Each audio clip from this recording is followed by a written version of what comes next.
ईद का मौका है, मेरी तरफ से बोल टीवी की तरफ से आप सबको दिल ईद मुबारक। मेरे मेहमान आज के फैसल करीम कुंडी साहब, आपको पहले तो बहुत बहुत ईद मुबारक। आपको, आपकी टीम को और आपके देखने और सुनने वालों को भी ईद मुबारक हो। आपकी ईद जो है वो हुक्मरानी में कैसी गुजर रही है और जब आप अपोजिशन में होते हैं तो कैसी गुजरती है? अपोजिशन के चैलेंज कुछ मुश्किलात होती हैं। आपको और पॉलिटिकल पार्टी से भी ऑफर हुई है? इमरान खान ने खुद भी एक दो दफ़ा ऑफर की थी। पीपल्स पार्टी और PMLN का इत्तेहाद मजबूरी है?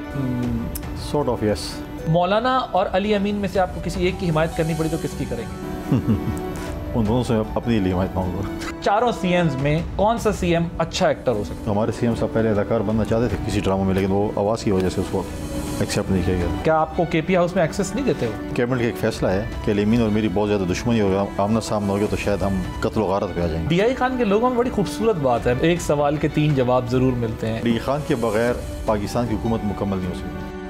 देखिए ईद के पहले रोज प्रोग्राम आदिल अब्बासी के साथ में रात 8:03 पर सिर्फ बोल न्यूज पर।